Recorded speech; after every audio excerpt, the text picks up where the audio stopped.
Hello and welcome to CIPRTV. I'm Philip Sheldrake.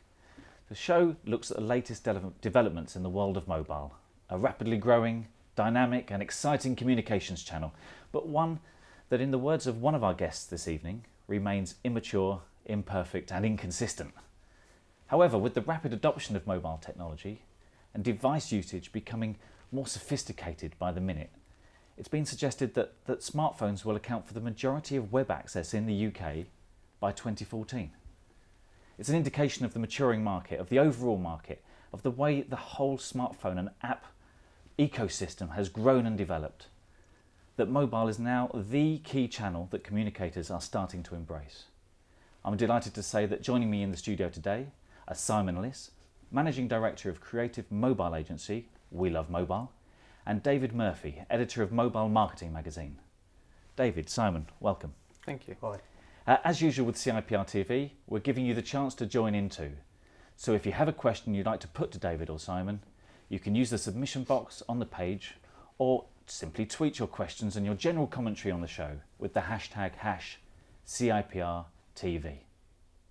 Right chaps, mobile, 20 minutes. It's almost, where do we start? I thought maybe we just start a little bit on the techie front and then move from that into the world of public relations. Mm-hmm. On the techie front, of course, Mobile World Congress has just completed in Barcelona, the annual global shindig of all things mobile, and you were there. Yeah, and global shindig is a good way to put it. I think there's as much goes on in the evenings as there is during the daytime. It's a big, mad, bad event. I think in some ways it's a victim of its own success. You know, from when you look at the PR side of things, I probably get about 250 pictures saying, please come and see our site, our client on a given stand. Quite often they haven't got a stand, they just want me to come and see them. And it is just impossible. So I tend to say no to everyone now and just try and get around as much of the show as possible. If you had to pick one thing, what was the big thing of this year's show? Ford exhibiting. First time a car maker has ever been at Mobile World Congress. It's traditionally been a show where operators go and do their shopping, find out which companies are going to be working with. This year Ford launched a new car at the show and they were showing off some of their sort of telematics, in-car apps. It just shows that, you know, whatever vertical you care to look at, everyone's starting to take mobile seriously now. Stirring the crows. What about from your perspective? What are you seeing that's exciting you this year? This year, a continuation of last year, really. There's no massive event that's exciting me. It's just the gradual acceptance of mobile as a key communications channel, and the fact that it's now becoming a mass market phenomenon. So mobile internet usage reaching kind of 50% of all UK population, mobile app usage around the same. And for us, I mean, both Dave and I have been doing this for like 5-6 years. We now feel like we used to be in the wilderness and now we're very much at the top table. Your existence has been validated. Absolutely. At last, yeah. So, and of course, we're talking about all sorts of different sizes and capabilities of mobile. The big screen that we've all been used to in digital public relations has been fairly homogenous. Whether it was the Safari browser or Firefox or IE, you put stuff on a website and it rendered. But there are a lot more difficulties I'm feeling between Apple products and Android products and Blackberries, and how do you cope with that variety? Well, we call it fragmentation. That sounds really painful, but it's just as you described. You remember when home computers first came out in the kind of late 70s, early 80s? There are about 12 different types. The same with phones now. We're actually getting to a point where, and I'm sure we'll discuss this in a bit, where devices are becoming a lot more similar. So people shouldn't really worry about it so much. For mobile web, we've got two primary devices, iPhone and Android. And actually, the way smartphones are going, pretty much the same way as PCs, we're probably going to have a two-horse race. BlackBerry as a niche player, Nokia you can maybe be able to forget about, as well as Microsoft, and you'll have two things to contend with.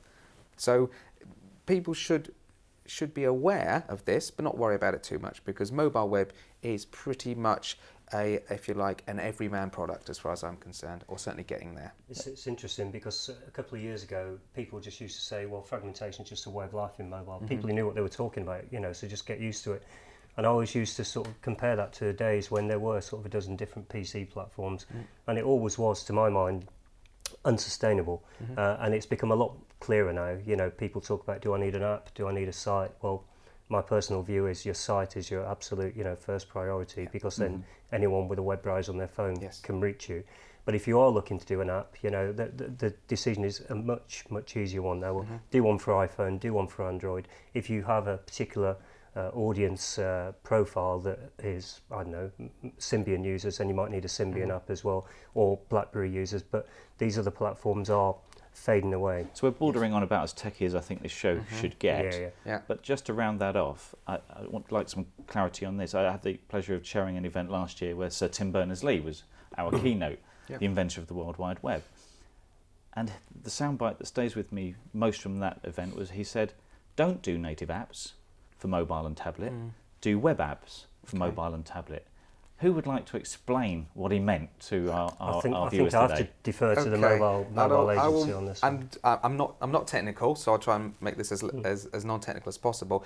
Apps are like little computer programs that you download to the phone and you run off the phone. And unfortunately, right now, an app designed for an Apple device only works on an Apple device, and an app designed for an Android device only works on an Android device. However, increasingly, if you look at content on a mobile website, that will work across all devices with just a little bit of tweaking. And what Tim's saying is that eventually, as browser technology gets better, so as the experience you get on a mobile website gets better, you won't need to have an application, because everything you can do on an application will probably be able to be done on mobile web. So I'd agree with him. Eventually, 4 or 5 years' time, it'll all be mobile web. But for the time being, there's still a place for applications, because you can do stuff with an application, like play a game, or take a picture and send it to someone else that you can't do on the mobile web. So there's a nice segue here. There's a question coming. We don't have the budget to go mobile yet. Go mobile. Yep. Can you give me some tips on creating content for my website that appeal to the small screen and the shorter attention span associated with mobile? Paraphrasing that, I'm a B2C communicator. Yeah. What should I be doing? How should I prioritise my budget for mobile this year? My advice to clients when they say we've got limited budget, everybody has limited budget, that's just a fact of life, scarcity, is to say eventually you should probably get most of your content available via devices that aren't just a PC. However, focus on, roadmap this, focus on what you think customers actually want. Why are people visiting your website on their mobile phone? What is it to do? Oftentimes, there's a priority. People are looking for your location, or to call you, or for that news item that you just released. So prioritize that. Make that mobile, and the rest can follow. Do the important bits first. So not all at once, unless you've got bucket loads of cash. Focus on what people are actually going to your site for. So listen to your customers, look at your analytics, see what they're doing, and then respond that way. I think it goes back to what I was saying earlier as well. Is the right approach to mobile, in my mind, is not to take your website and see how much of it you can squeeze onto a mobile phone. Absolutely. The right approach is to take this device and actually look at its unique capabilities. The fact it knows where you are, the fact it knows you're pointed that way and not that way, the fact it's got a camera, the fact you can message on it, you can send picture messages, you can talk, and try, as Simon was saying, try and identify what are the 3 things. If you could only have 3 things that people could do with your app or your mobile site, what would they be? Focus on those. To the point on budget, it's like anything else in this world. You can spend probably £50,000 having a mobile site or a mobile app built. You can spend a lot less. You can, I would venture to say, spend nothing other than your own internal resource on learning how to use some of the free app building programs out there, some of the free mobile site building programs that take an RSS feed. If you're, if you have a blog, for example, where there's new content going up all the time, and feed that from an RSS feed, you can do this for very little money. Take your first steps, and then as you get the budget and you learn from that experience, and spend some proper money on it. So that's, I see where you're coming from there. And Simon, you just mentioned location as being an interesting, and that reminds me of this new phrase that's coming out, so-mo-lo, is it? Or right, yes. Solo-mo, depending on which way you put it round. Yeah. Social, mobile, and location. Is that a magic threesome come together there for you? It can be, yes. I mean, if we look at how consumers are using their mobile phones, they do a couple of things on them all the time. First of all is social networking. So Facebook, LinkedIn, they're huge drivers of mobile usage. People will go onto Facebook almost incessantly on their mobile phones. And a mobile phone is essentially a social thing. We used to call each other on it, and mobile is where your... I know, but mobile is where your address book sits, It is your social hub. Mobile, because, mobile is is what it is. You carry it around with you. By its very nature, it's portable and local because it's with you. Often the way you use it has a local context. So, for instance, Google released figures, and it's an inference if you like, but they released figures showing that almost 1 in 4 of all searches on Google via mobile have got a local intent. And what that means is people are looking for things that are around them, whether that be a bar, whether that be a place they're going to, whether that be a friend. So solo-mo, low-mo-so, however you want to call it. Yeah. Didn't Microsoft come up with something similar, which is the sort of lag time between conducting a search on the PC and then actually going out and buying it was something like 30 days, and on mobile it was an hour. Yeah. I'm not 100% sure about the 30 days thing, but there was a big difference. Couple of orders of magnitude. Yeah, so it suggests you're actually out on the high street, you're looking for a pair of shoes now, actually.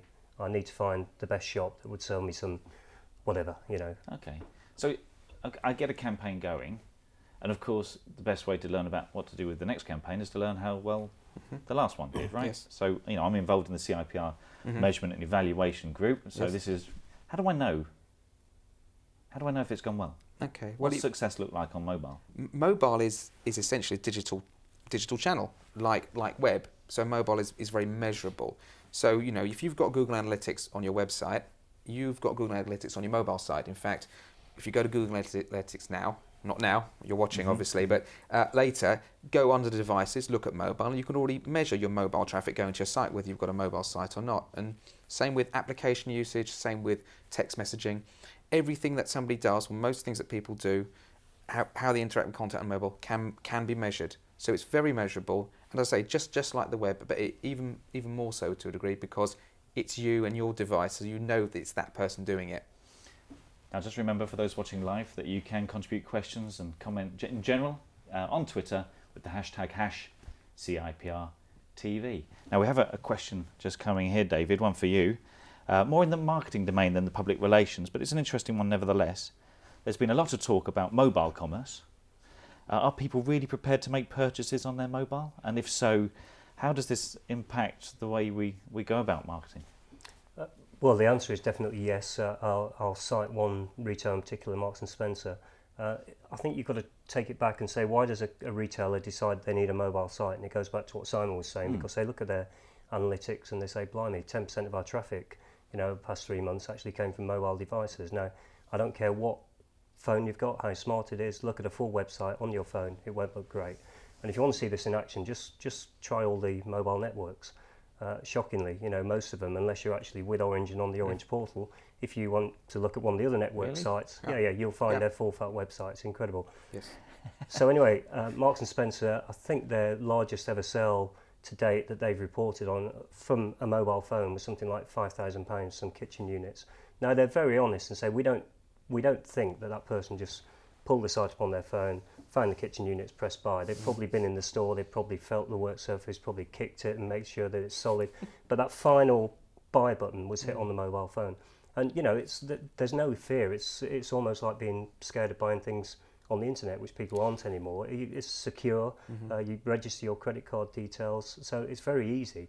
And basically, if you're a retailer that doesn't have a mobile optimized site or a transactional app, then when people, as we all do now, have got 2 minutes to kill, 5 minutes to kill, they're snacking on their mobile phone, they cannot buy from you in the way that they can buy from this guy, because he has got a mobile optimized site. So it's just crazy not to do it. Simon, have you got any case studies that could Yeah, I mean, we see figures from retail clients, so clients with e-commerce sites, and we can see huge differences in the conversion rates. So that's how many people will go on and buy using a mobile device as opposed to a PC when you get a mobile optimized site. And it actually stands to reason. If you make your site easy to use, people will explore it and will buy or read your articles or consume your content. So it's kind of logical. And m-commerce is probably the ultimate aim of building a mobile site. But you can also see m-commerce as actually leading people down the path to purchase. So £5,000 on a kitchen unit is probably going to be,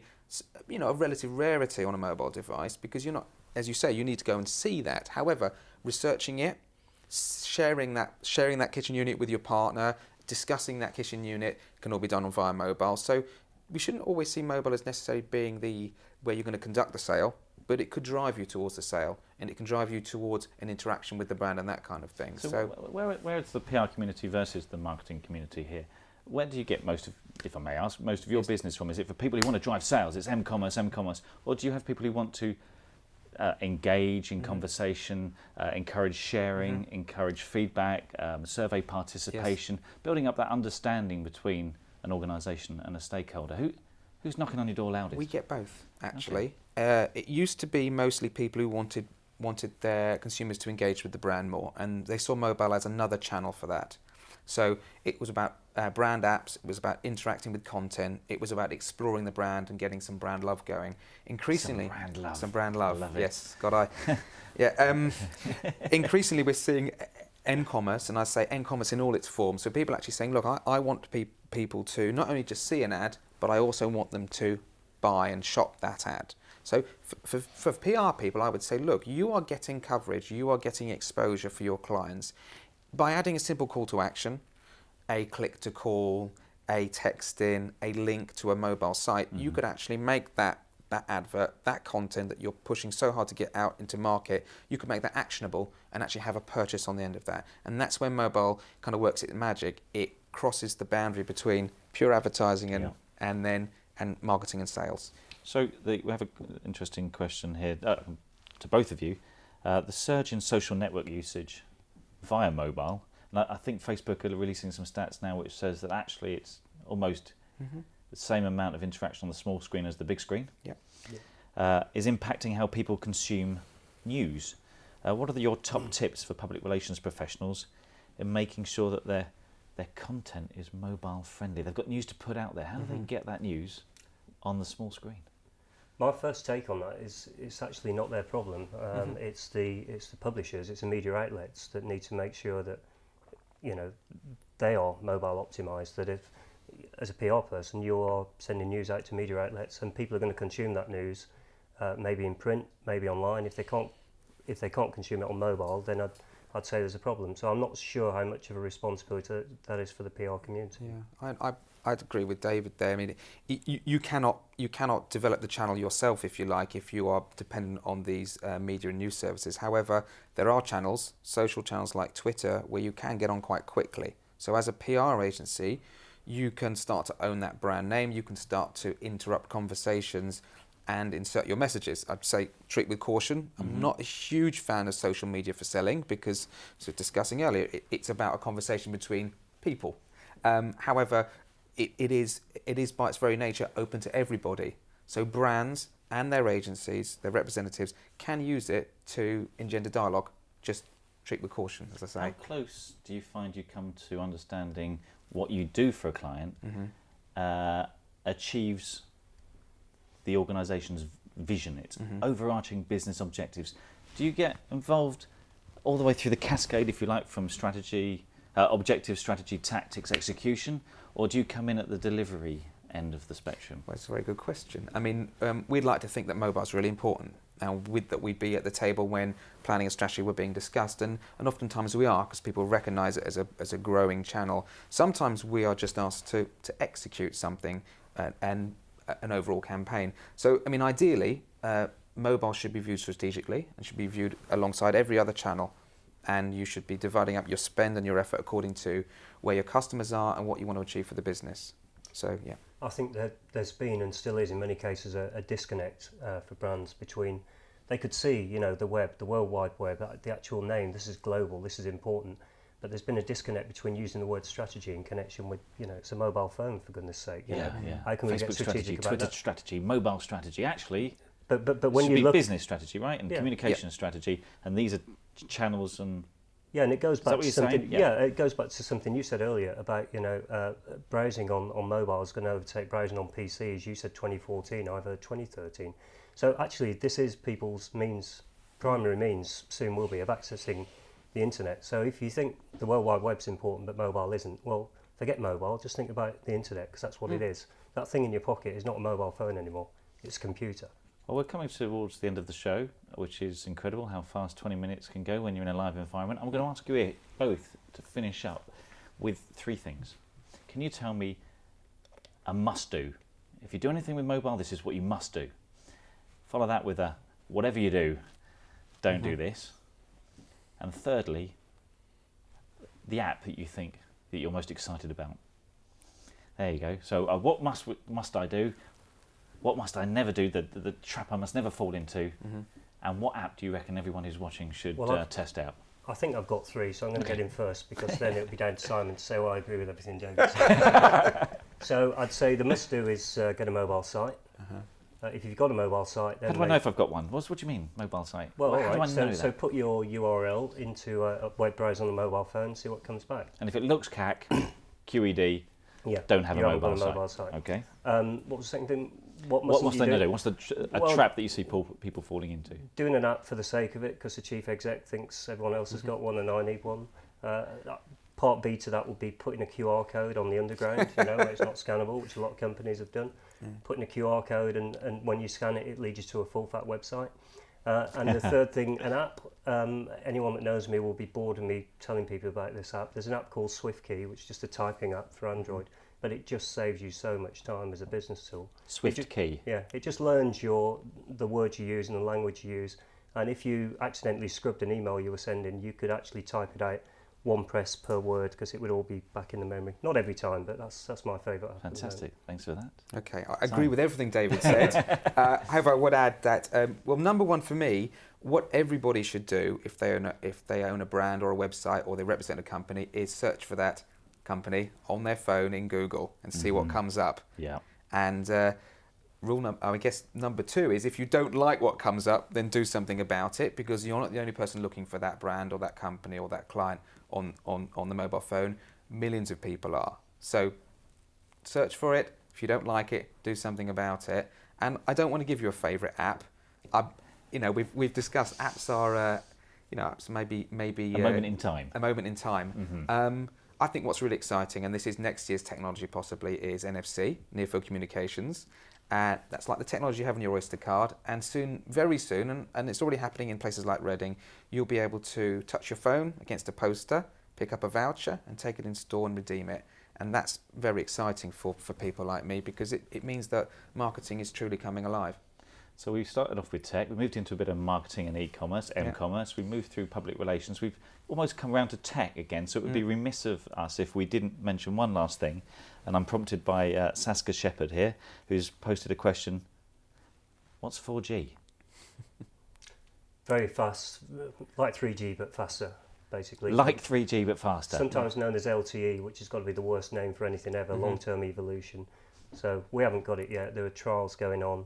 The licenses should be auctioned towards the end of the year if all the operators can. So for the end customer, the people we're trying to build a relationship with, they don't have to worry about anything. If they have a device that's 4G compatible and their operator has a 4G network, Bob's your uncle, otherwise they'll be on the slower 3G. That's right. Simon, would you? Pretty much, yeah. I mean, we shouldn't really worry about 4G right now. I mean, all I would say is 4G means faster speeds, which means really easy, if you like, video viewing on the fly and stuff like that. Because right now, we need to be realistic about 3G. Streaming videos when you're out and about, it's not really working that well. So 4G means better content, faster content, more content possibilities. Thanks very much. Right, I'm just going to do a quick shout. We haven't got time, I'm afraid, but a quick shout to Sue Fox and Asad Duna. Thanks very much for participating on Twitter. We've come to the end of the show. Thanks to Simon and David for joining me today. And 1,000 thanks, as always, to the Marketeers 4DC team for hosting us. Don't forget to tune in again on the 18th of April for a debate on the statutory register of lobbyists. Find out more about this and the next edition of CIPR TV at cipr.tv. Thanks for watching and goodbye.